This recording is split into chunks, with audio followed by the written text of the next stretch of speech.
نحمده ونصلي على رسوله الكريم اما بعد فاعوذ بالله من الشیطان الرجیم بسم اللہ الرحمن الرحیم۔ معزز سامعین، آج کا موضوع ایک ایسا موضوع ہے جسے ہر انسان کو تلاش ہے، اور وہ ہے رزق، روزی، کہ اللہ تبارک و تعالی ہمارے کاروبار میں، ہمارے رزق میں برکت دیں۔ آج انسان کاروبار کے لیے کافی جد و جہد کر رہا ہے۔ آج کاروبار کے لیے انسان اپنا وطن، اپنا شہر، اپنا گاؤں، حتیٰ کہ اپنے ماں باپ، اپنے بیوی بچے، اپنے اہل و عیال، اپنے خاندان، سب کچھ چھوڑتا ہے رزق کے لیے۔ لیکن اتنا سب ہونے کے باوجود ہم جب نظر دوڑاتے ہیں تو رزق کے معاملے میں، روزی کے معاملے میں آدمی پریشان نظر آتا ہے۔ تو کمانے کو تو میرے دوستو سب کما لیتے ہیں، لیکن جو صحیح چیز ہے وہ ہے برکت۔ اور اللہ تبارک و تعالی نے یہ وعدہ فرمایا ہے کہ ہر جان کو رزق دینا یہ اللہ کے ذمہ ہے۔ تو میرے دوستو، آج آپ کے سامنے میں رزق کے 16 دروازے ایسے ہیں جو اللہ تبارک و تعالی نے کھول رکھے ہیں۔ تو اگر اس کی چابی، کہ وہ 16 دروازے جو اللہ نے رکھے ہیں اس کو کس طرح کھولا جائے، اگر ہمیں وہ میسر ہو جائے تو ہمارا یہ ماننا ہے کہ انسان کبھی بھی رزق کے معاملے میں تنگ دستی کا سامنا نہیں کر سکتا۔ تو آئیے میرے دوستو، وہ 16 دروازے کون سے ہیں جہاں سے ہمارے گھر میں روزی آتی ہے۔ سب سے پہلا جو دروازہ ہے وہ ہے نماز۔ میرے دوستو، میرے بزرگوں، اگر صدق دل سے اور پابندی سے ہم نے نماز کی پابندی کی تو ضرور اللہ تبارک و تعالی ہمارے رزق میں برکتیں دے گا۔ اور یاد رکھو میرے دوستو، قرآن کے بارے میں، نماز کے بارے میں قرآن میں بہت احکامات آئے ہیں۔ احادیث کثیرہ سے یہ ثابت ہے کہ نماز مسلمان پر بہت ضروری ہے۔ نماز کے فضائل آپ علماء کرام سے سنتے رہتے ہیں، اور نماز کو چھوڑنے کا عذاب آپ علماء کرام سے سنتے رہتے ہیں، اور اس کے تعلق سے آپ علماء کرام سے بیانات سنتے رہتے ہیں۔ اس لیے مجھے اس ٹاپک پر روشنی نہیں ڈالنا ہے، لیکن جو اللہ نے 16 دروازے قائم کیے روزی کے، اس میں پہلا جو دروازہ ہے وہ ہے نماز۔ اب ہم نماز کی پابندی نہیں کر رہے ہیں، اور پھر ہم یہ شکوہ شکایت کریں کہ ہمارے یہاں روزی نہیں ہے، تو مجھے بتائیے میرے دوستو کون قصوروار ہے؟ آج ہماری ماں بہنوں کو دیکھتے ہیں تو ان کے پاس ہر چیز کے لیے وقت ہے، لیکن نماز کے لیے وقت نہیں ہے۔ تو آج ہماری ماں بہنیں بھی اپنے گھر میں رہنے کے باوجود تنگ دستی کا سامنا کر رہی ہیں۔ تو اگر ہمیں تنگ دستی سے بچنا ہے تو نماز کو قائم کرو۔ قرآن میں ارشاد نماز کے تعلق سے بہت کچھ فرمایا گیا ہے۔ نمبر 2، استغفار پڑھنا۔ میرے دوستو، استغفار کی بہت فضیلتیں آئی ہیں، اور استغفار آپ کو پنسورے میں مل جائے گا، رب اغفر وارحم وانت خیر الراحمین، استغفر ربی من کل ذنب واتوب الیہ سے استغفار کریں۔ اگر آپ استغفار کے پابند ہیں تو انشاءاللہ تبارک و تعالی تنگ دستی آپ کے دہلیز پہ نہیں آ سکتی ہے۔ استغفار کے تعلق سے میں ایک چھوٹا سا واقعہ پیش کر دوں۔ امام احمد بن حنبل رحمۃ اللہ تعالی علیہ، آپ سفر کو کہیں جا رہے تھے اور شام کا وقت ہو گیا، تو گاؤں میں گئے اور کہا کہ میں مسافر ہوں اور میں آپ کے گاؤں میں رکنا چاہتا ہوں۔ تو گاؤں والوں نے منع کر دیا کہ آپ ہمارے گاؤں میں نہیں رک سکتے۔ اب حضرت پریشان ہو گئے، تو آپ نے سوچا ٹھیک ہے مسجد میں قیام کر لیں، تو آپ مسجد میں تشریف لے گئے۔ تو مسجد میں جو داروغہ تھا، مسجد کا جو محافظ تھا، اس نے بھی منع کر دیا۔ آپ نے بہت سمجھایا کہ میں مسافر ہوں، یہاں پہ میرا کوئی تعلقات نہیں ہے، لیکن وہ کسی بات کو ماننے کے لیے راضی نہیں تھا۔ تو پھر آپ نے بہتر سمجھا کہ میں مسجد کے باہر ہی آرام کر لوں، لیکن وہ شخص مسجد کے باہر بھی آرام کرنے کے لیے امام احمد بن حنبل کو راضی نہیں ہوا۔ اب آپ بہت پریشان ہوئے، بہت پریشان کہ اب میں رات کہاں گزاروں، کیا کروں۔ وہ دھکے مار کے آپ کو نکال رہا تھا۔ اسی دوران ایک شخص وہاں کھڑے کھڑے یہ منظر دیکھ رہا تھا۔ وہ شخص امام احمد بن حنبل کے پاس تشریف لے گئے اور کہا کہ آپ میرے گھر چلیے۔ حضرت مجبور تھے، تو آپ حضرت اس کے گھر آئے، تو اس نے آپ کی مہمان نوازی کی اور باقاعدہ بستر لگایا، اور اسے حضرت امام احمد بن حنبل کو وہیں روکا۔ حضرت وہیں رکے، اور صبح ہوئی تو حضرت دیکھ رہے کہ وہ کچھ پڑھتے ہی جا رہا، کچھ پڑھ ہی رہا۔ تو حضرت نے اس سے پوچھا کہ آپ تو میں جب سے آیا ہوں تبھی سے میں دیکھ رہا ہوں کہ آپ کے ہونٹ ہلتے، تو آپ کون سا ذکر کرتے ہیں؟ اس شخص نے کہا کہ میں استغفار پڑھتا ہوں۔ تو سرکار امام احمد بن حنبل نے فرمایا کہ آپ کتنے ٹائم سے پڑھتے ہو؟ بولے میں برسوں سے پڑھ رہا ہوں۔ تو بولے اس کے پڑھنے سے آپ کو فائدہ کیا ہوا؟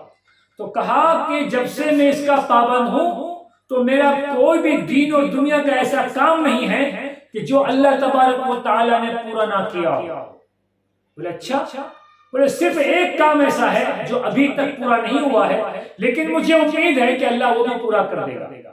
بولے اچھا، تو وہ کون سا ہے جو آپ کا ایک کام پورا نہیں ہوا؟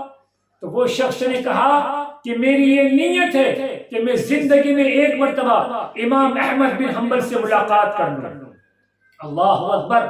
میرے دوستو، جب اس کے زبان سے یہ نکلا کہ میری یہ خواہش ہے کہ زندگی میں امام احمد بن حنبل سے ملاقات کر لوں، سرکار امام احمد بن حنبل کھڑے ہو گئے اور اس کو گلے سے لگا لیا اور کہا اللہ نے تیری یہ بھی مراد پوری کر دی، میں ہی خود امام احمد بن حنبل ہوں۔ تو میرے دوستو، دیکھا آپ نے استغفار کی فضیلت، اور استغفار کا یہ معاملہ ہے کہ استغفار کو آپ جس نیت سے پڑھیں، اگر آپ اولاد کی نیت سے پڑھیں تب بھی بہتر ہے، آپ کاروبار کے خیر و برکت کے لیے پڑھ سکتے ہیں، آپ کھیت ہے، کھیتی باڑی ہے، اس کے کاروبار کے لیے پڑھ سکتے ہیں، اس کی برکت کے لیے پڑھ سکتے ہیں، اگر کوئی بانجھ ہے، کوئی بے اولاد ہے، اس کے لیے آپ پڑھ سکتے ہیں۔ یہ استغفار آپ جس نیت سے پڑھو گے اللہ تبارک و تعالی وہ ارادہ، وہ نیت آپ کی پوری فرمائے گا۔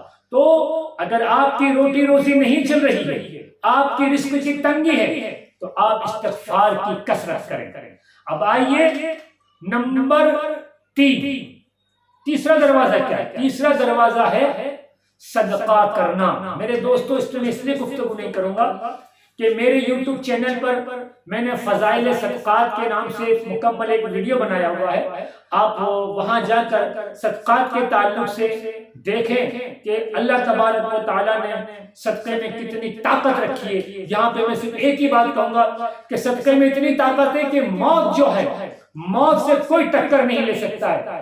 اگر کوئی موت سے ٹکر لے سکتا ہے تو وہ صرف صدقہ ہے۔ تو اگر ہمارے رزق میں خیر و برکت نہیں ہے، اگر ہمارا رزق رکا ہوا ہے تو آپ صدقہ کیجیے۔ نمبر 4، دروازہ نمبر 4، تقوی اختیار کریں۔ جو لوگ گناہوں سے دور رہتے ہیں اللہ تعالیٰ اس کے لیے آسمان سے رزق کے دروازے کھول دیتا ہے۔ تقوی اور پرہیزگاری کی بہت اہمیت ہے میرے دوستو۔ کسی بھی چیز کو حاصل کرنے کے لیے تقوی اور پرہیزگاری ضروری ہے۔ اگر آپ تقوی اور پرہیزگاری آپ کے پاس نہیں ہے تو آپ کچھ بھی حاصل نہیں کر سکتے۔ نمبر 5، نوافل کو اختیار کریں۔ کیا مطلب؟ آپ پر جو فرائض ہیں، جو عبادت فرض ہیں وہ تو آپ کو کرنا ہی ہے، لیکن اس کے علاوہ آپ نوافل کو اختیار کریں۔ نماز پڑھیں، نوافل نماز پڑھیں، ذکر اذکار کریں۔ انشاءاللہ اس سے بھی اگر آپ کے روزی میں تنگی ہے تو آپ کے دروازے روزی کے کشادہ ہو جائیں گے۔ نمبر 6، حج اور عمرہ کریں، اس لیے کہ اللہ تبارک و تعالیٰ نے ارشاد فرمایا ہے، رسول کریم صلی اللہ علیہ وسلم نے اس بات کو حدیث میں فرمایا ہے کہ جو شخص حج اور عمرہ کرتا ہے اس کے گناہ اس طرح صاف ہو جاتے ہیں جیسے کوئی بھٹی میں سونا اور چاندی ڈال کر اس کے میل کو صاف کرتے ہیں۔ نمبر 7، رشتہ داروں کے ساتھ اچھا سلوک سے پیش آؤ۔ لیکن میرے دوستو، آج ہمارے گھر میں رزق نہ ہونے، رزق میں برکت نہ ہونے کی ایک وجہ سب سے بڑی یہ بھی ہے کہ آج ہم باہر کے لوگوں سے تعلقات اچھے رکھتے ہیں اور اپنوں سے تعلقات نہیں رکھ رہے ہیں۔ ہمارے رشتہ داروں میں ہمیشہ ہم دیکھتے ہیں لڑائی جھگڑے لگے پڑے ہیں۔ تو ایک کارن یہ بھی ہے روزی میں برکت نہ ہونے کا کہ ہم اپنے رشتہ داروں سے تعلقات اچھے نہیں رکھتے ہیں۔ تو اگر ہم یہ چاہتے ہیں کہ ہمارے روزی میں خیر و برکت ہو تو ہم اپنے رشتہ داروں سے میل جھول رکھیں، ان سے سلام و دعا کریں، ان سے ملتے جھلتے رہیں، دل سے، محبت سے، خلوصیت سے، اخلاص سے۔ اور اگر کوئی رشتہ داری میں اگر آپ کا کوئی کسی سے نا اتفاقی بھی ہو گئی ہے تو آپ یہ کوشش کریں کہ ان سے میل محبت قائم ہو جائے۔ نمبر 8، کمزوروں کے ساتھ صلح رحمی کریں اور جو غم خوار ہیں ان کے غم میں شامل ہو۔ میرے دوستو، جو کمزور لوگ ہیں ان کے ساتھ صلح رحمی کریں۔ یہ ہمارے حضور کا طریقہ تھا، یہ انبیاءوں کا طریقہ، یہ بزرگوں کا طریقہ رہا، اور ان کے غم میں شریک ہو میرے دوستو۔ یہ بھی ہمارے روزی میں خیر و برکت کا ایک ذریعہ ہے۔ نمبر 9، اللہ تعالیٰ پر توکل رکھیں، بھروسہ رکھیں، یقین رکھیں کہ بے شک اللہ تبارک و تعالیٰ ضرور ہمیں رزق میں برکت دے گا۔ شک اگر آپ نے کیا تو آپ کو پریشانی کا سامنا کرنا ہوگا۔ لا تقنطوا من رحمت اللہ، اللہ کی رحمت سے نا امید نہیں ہونا چاہیے۔ اللہ پہ یقین اور بھروسہ کامل ہونا چاہیے کہ اللہ ہی رزق دینے والا ہے۔ اگر اس میں شک رہا تو آپ کو پریشانی کا سامنا کرنا ہوگا۔ نمبر 10، اس کی شکر گزاری کریں۔ نا شکر نہ ہو میرے دوستو، نا شکری بھی یہ سمجھیے آپ کے نعمتوں سے محرومی کا باعث ہے، تو اللہ کا شکر ادا کرتے رہیں اور نا شکری نہ کریں۔ 11ویں وجہ کہ جب تم اپنے گھر میں داخل ہو تو مسکرا کر داخل ہو۔ جو گھر میں ہوں، آپ کے والد، آپ کی والدہ، آپ کے بیوی، آپ کے بچے، ان سے مسکرائیں، سلام کریں اور مسکرائیں، تو یہ بھی رزق میں برکت کا باعث ہے۔ اور رسول کریم صلی اللہ علیہ وسلم نے بھی فرمایا کہ ایک مومن دوسرے مومن کو دیکھ کے مسکرائیں۔ تو جب مومن کو دیکھ کے مسکرانے میں یہ فائدہ ہے تو جو اپنے ماں باپ کو دیکھ کے مسکرائے، جو اپنی بیوی کو دیکھ کے مسکرائے، جو اپنے بال بچوں کو دیکھ کے مسکرائے، بدرجہ اولا اس کا فائدہ ہے۔ 12واں دروازہ یہ ہے کہ ماں باپ کی فرما برداری کریں، انشاءاللہ کبھی بھی تنگ دستی نہیں ہوگی میرے دوستوں، میرے بزرگوں۔ والدین کی فرما برداری کے لیے قرآن و حدیث میں وعید آئی ہیں، اور اس کے تعلق سے ہمارے علماء بیان کرتے رہتے ہیں کہ والد والدہ کی فرما برداری اولاد کے لیے اول ہے۔ یاد رکھو، اگر آپ کے ماں باپ ناراض ہیں تو اللہ ناراض ہے، رسول اللہ ناراض ہے، پیر و مرشد ناراض ہے۔ آپ اپنے ماں باپ کو ناراض کر کے آپ اپنے اللہ کو راضی نہیں کر سکتے ہیں، آپ اپنے ماں باپ کو ناراض کر کے رسول کو راضی نہیں کر سکتے، آپ اپنے ماں باپ کی نافرمانی کر کے پیر و مرشد کو راضی نہیں کر سکتے۔ تو آپ کے لیے اشد ضروری ہے کہ اللہ کو راضی کرنا ہے، رسول اللہ کو راضی کرنا ہے، اولیاءوں کو راضی کرنا ہے، اپنے بزرگوں کو راضی کرنا ہے، اپنے پیر و مرشد کو راضی کرنا ہے۔ تو اپنے ماں باپ کی خدمت کرو، ان کی فرما برداری کرو، اور ان کی باتوں پر توجہ دیں، اور ان سے اگر کوئی لغزش ہو جائے تو اسے درگزر کرو، اس لیے کہ تمہاری بہت سی لغزشوں کو تمہارے ماں باپوں نے معاف کیا ہے۔ نمبر 13، ہر وقت باوضو رہو، صاف ستھرے رہو، پاک رہو۔ میرے دوستو، آج ہم دیکھتے ہیں نیا جنریشن ہے، کھڑے کھڑے پیشاب کر رہے ہیں۔ ناپاکی کا عالم یہ کہ ہم آپ کو کیا بتائیں۔ میرے دوستو، ایک مسلمان ہو تو یہ مناسب نہیں ہے کہ وہ ناپاک رہے۔ آج ہم دیکھتے ہیں کہ آج ہماری قوم میں جب ان سے کوئی گفتگو آتی ہے اور جب کوئی بات چلتی ہے تو کہتے ہیں ابھی ہم ناپاک ہیں۔ میرے دوستو، موت کا کبھی بھی بھروسہ نہیں، تو موت جب بھی آئے ہمیں تو پاکی کی حالت میں آنا چاہیے۔ اگر ناپاکی کی حالت میں اگر موت آئی تو یاد رکھو موت کی تکلیف کو ہم برداشت نہیں کر سکتے۔ تو اگر آپ کے روزی میں برکتیں نہیں ہیں تو اگر آپ یہ کر سکتے ہیں کہ ہمیشہ باوضو رہیں تو آپ باوضو رہیے۔ پاک تو ہر مسلمان کو رہنا ہی ہے، لیکن آپ باوضو رہنے کے لیے آپ کوشش کریں۔ نمبر 14، چاشت کی نماز پڑھیں۔ جو ہمارے بھائی نماز کے پابند ہیں ان کے لیے خاص ہے کہ اگر آپ نماز کے پابند ہیں تو اس کے بعد بھی اگر روزی میں کچھ تنگی ہے تو آپ چاشت کی بھی پابند ہو جائیں۔ نمبر 15، آپ روزانہ سورہ واقعہ پڑھیں۔ سورہ واقعہ تندرستی کو دور کرتی ہے۔ اور نمبر 16، اللہ کی بارگاہ میں دعا کریں، صدق دل سے دعا کریں، سچے دل سے دعا کریں۔ اللہ کی بارگاہ میں دو آنسو اس کی بارگاہ میں پیش کریں اور دعا کریں۔ تو یہ جو دعا بھی ہے یہ رزق کی کشادگی کے لیے بہت بہترین ہے۔ تو میرے دوستوں، میرے بزرگوں، یہ میں نے 16 دروازے آپ کے سامنے پیش کر دیے۔ اس میں سے آپ کسی بھی دروازے میں سے انٹری کر کے آپ اپنے رزق کو اور رزق کے برکت کو حاصل کر سکتے ہیں۔ آپ اس ویڈیو کو زیادہ سے زیادہ شیئر کریں، اور یاد رہے میرے دوستو، یہ ویڈیو ہم بڑے مشکل سے بناتے ہیں تاکہ اچھی سے اچھی بات ہمارے لوگوں تک، مسلمانوں تک اچھی سے اچھی بات پہنچنا چاہیے۔